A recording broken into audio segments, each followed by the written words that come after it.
Hello guys, नमस्कार। कैसे आप सब? उम्मीद करता हूँ आप सभी अच्छे होंगे। तो साथियों, इस वीडियो में हम दो ध्रुवीयता का अंत क्लास 12 सिविक्स नागरिक शास्त्र के अंतर्गत आता है।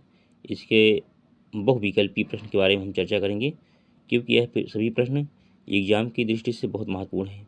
चाहे बोर्ड के हों स्टूडेंट, चाहे जिस बोर्ड की पढ़ाई करते हों, यूपी बोर्ड या अन्य बोर्ड। इसके अलावा जो लोग कंपटीशन के एग्ज़ाम देने जा रहे हैं वहाँ भी ये विकल्प पूछा जाएगा। तो सभी लोग इसको लास्ट तक अध्ययन करिए साथियों।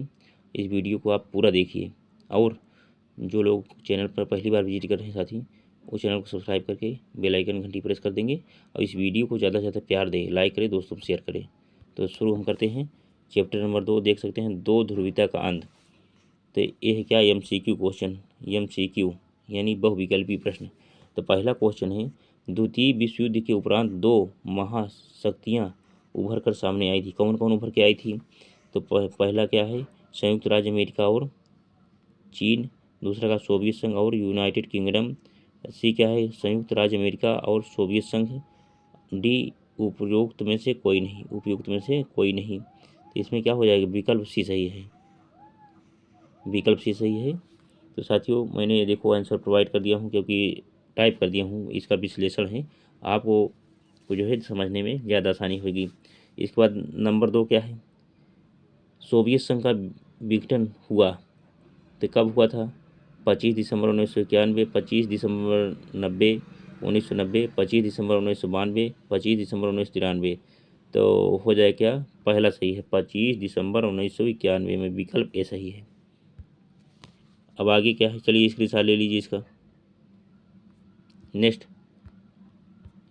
यूरोप आर्थिक समुदाय की स्थापना कब हुई? चलिए हम सीधे सीधे आंसर बताते हैं, क्योंकि आपको आंसर पकड़ना है वहाँ पेपर में आंसर। तो यूरोप आर्थिक समुदाय की स्थापना कब हुई? तो हुई थी 1992 में। विकल्प भी सही है इसमें। क्वेश्चन नंबर 4, मई 1945 में राई स्टैंग बिल्डिंग वर्निल जर्मनी पर जिस देश के सैनिकों ने झंडा फहराया था उसका नाम था? कौन फहराया था? सोवियत संघ। विकल्प ऐसा ही है। आगे क्या है? क्यूबा मिसाइल संकट के समय सोवियत संघ का नेतृत्व जिस नेता के हाथों में था उसका नाम था? क्या था? निकिता खुच्चेव। ये है, विकल्प भी सही है। नेक्स्ट, क्वेश्चन नंबर 6 देखिए, क्यूबा में सोवियत संघ द्वारा परमाणु हथियार तैनात करने को भनक अमेरिकियों को जितने हफ्ते बाद लगी थी उनकी संख्या थी कितनी? 3 हफ्ते बाद लगी थी। विकल्प सही है। क्वेश्चन नंबर 7, निम्न में से कौन सा सोवियत संघ के विघटन का परिणाम नहीं है? तो विकल्प भी सही है। चलिए ये सही है क्या? स्वतंत्र राज्यों के राष्ट्रकुल CIM का जन्म। विकल्प बी। अब 20, क्योंकि नहीं पूछा है, नहीं देखो नहीं पूछा है, बाकी तीनों हैं। क्या है? विश्व राजनीति के दो ध्रुव कौन कौन थे? अमेरिका और सोवियत संघ। विकल्प भी सही है। नेक्स्ट, एमनेस्टी इंटरनेशनल किससे संबंधित है? तो बी, मानवाधिकार संबंधित है। विकल्प भी सही है। क्वेश्चन नंबर 10, सोवियत अर्थव्यवस्था की प्रकृति के बारे में निम्नलिखित में से कौन सा कथन गलत है? गलत पूछा है साथियों। तो गलत क्या है? गलत ये है, जनता को आर्थिक आज़ादी थी? नहीं, आज़ादी नहीं थी। विकल्प सी। और नंबर 11 क्या है? बर्लिन की दीवार का निर्माण किसका प्रतीक था? तो शीत युद्ध का चरमोत्कर्ष। विकल्प ए सही है। चलिए नेक्स्ट क्वेश्चन, क्वेश्चन नंबर 12, समाज क्रांति कराई यानी कौन? पहला सही है, समाजवादी सोवियत गणराज्य के निर्माण के पूर्व यही कराई गई थी। विकल्प ए सही है। अब आगे क्या है? क्वेश्चन नंबर 13, व्लादिमीर लेनिन का संबंध किससे है? तो सोवियत संघ से है। सोवियत संघ। विकल्प ए सही है, सोवियत संघ। क्वेश्चन नंबर 14, सोवियत संघ अफगानिस्तान में का हस्तक्षेप किया तो क्या हो जाएगा? विकल्प डी, 1979 में। 1979 में हो गया। विकल्प डी। अब क्वेश्चन नंबर 15 देखिए, सोवियत संघ के विघटन का क्या परिणाम हुआ? आगे क्या है? यानी विकल्प ए दूसरी दुनिया का अंत, दूसरी दुनिया का अंत हो गया, विकल्प ए सही है। अब नेक्स्ट 16 नंबर देखिए, निम्नलिखित में कौन सा कथन सोवियत संघ के विघटन संबंधित नहीं था। तो इसमें जो हो जाएगा विकल्प डी, लोगों के विशेषाधिकार बढ़ना। अब क्वेश्चन नंबर 13 क्या है, 1955 के वर्षा संधि में कौन सा देश सदस्य नहीं था। तो कौन सा पश्चिमी जर्मनी नहीं था, विकल्प सी सही है। क्वेश्चन नंबर 18, सोवियत संघ के विभाजन के बाद रूस का प्रथम निर्वाचित राष्ट्रपति कौन था। एल्त्सीन, एल्त्सीन, विकल्प बी। उसके बाद नेक्स्ट देखिए क्वेश्चन नंबर 19, स्टालिन संविधान लागू हुआ। तो विकल्प 1936 में, 1936 ईस्वी में लागू हुए थे। इसके बाद क्वेश्चन नंबर 20 क्या है, किस देश के प्रभुत्व से एक ध्रुवीयता कायम हुई। तो अमेरिका से, विकल्प डी अमेरिका। 1917 में रूस में समाजवादी राज्य की स्थापना किसने की। लेनिन ने, लेनिन ने की, विकल्प सी सही है। अब नेक्स्ट देखिए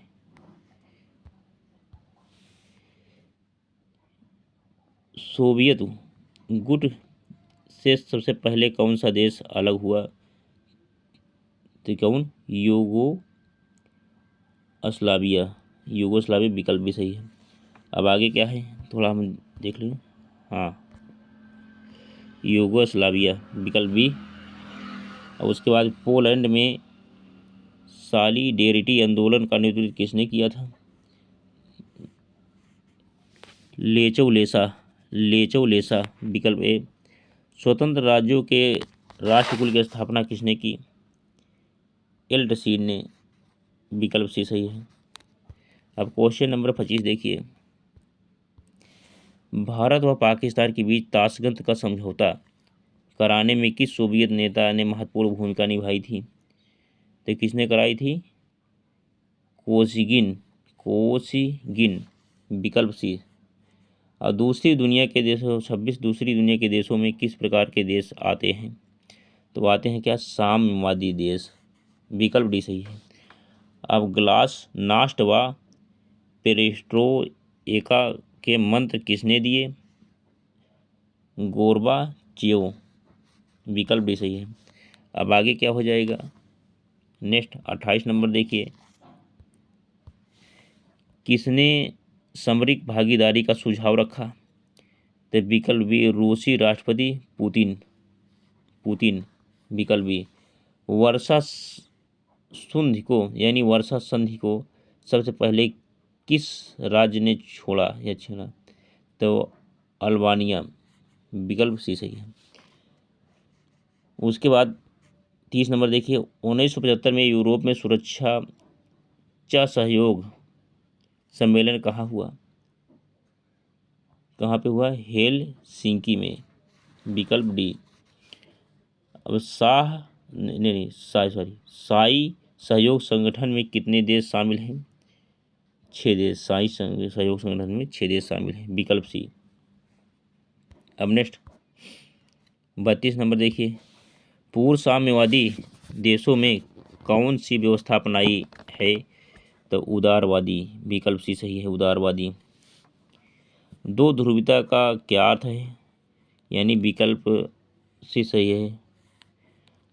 अमेरिका सोवियत संघ का प्रतिद्वंदी प्रभुत्व, अमेरिका व सोवियत संघ का प्रतिद्वंदी प्रभुत्व, विकल्प सी।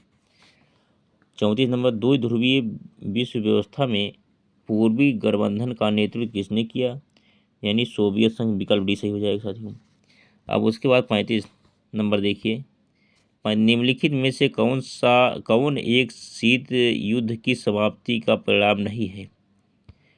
क्या है, अब देखिए, अब भारत और पाकिस्तान द्वारा परमाणु परीक्षण, विकल्प डी सही है। अब आगे क्या है, निम्नलिखित कौन नाटो का सदस्य नहीं है। विकल्प ए भारत, एक। क्वेश्चन नंबर 37, निम्नलिखित में से कौन सा एक नाटो का सदस्य है। विकल्प डी ब्रिटेन, अब उसके बाद फिर क्या हो जाएगा 38। देखिए 38 नंबर क्या है, 38 नंबर में क्या है, निम्नलिखित में से कौन एक सोवियत संघ के विखंडन का परिणाम नहीं है। तो मध्य पूर्व में संकट, मध्य पूर्व में संकट विकल्प डी सही है साथियों। 39 नंबर, 1991 सोवियत संघ के विघटन के उपरांत कौन सा देश महाशक्ति के रूप में उभरा। अमेरिका उभर गया था, अमेरिका, विकल्प सी। अब उसके बाद फिर क्या हो गया, क्वेश्चन नंबर 40, सोवियत संघ के अंतिम राष्ट्रपति कौन थे। मिखाइल गोर्बाचेव, विकल्प सी। अब 41 नंबर में क्या है, नेक्स्ट देखिए, ऑन लिबर्टी, ऑन लिबर्टी शीर्षक पुस्तक के लेखक कौन है। जे.एस. मिल, जे.एस. मिल। अब मनुष्य स्वतंत्र उत्पन्न होता है किंतु सर्वत्र वह महाबंधनों में अंधा हुआ, किसने कहा। महाअंधों में अंधा हुआ, सॉरी, महाअंधनों में अंधा हुआ, किसने कहा था। तो रूसो ने कहा था ये चीज़, विकल्प सी सही है। तो साथियों ये क्वेश्चन हुए पूरे, आप लोग इसका अध्ययन कर लेंगे, उसके बाद यकीन मानिए कि इससे अब अधिक क्वेश्चन विकल्प में नहीं बनेंगे, ये पूरा कवर किया गया है। तो आप सभी को आगामी परीक्षा की हार्दिक बधाई। अब इसी के साथ मैं अपनी वाणी को विराम देता हूँ। जय हिंद, जय भारत, वंदे मातरम।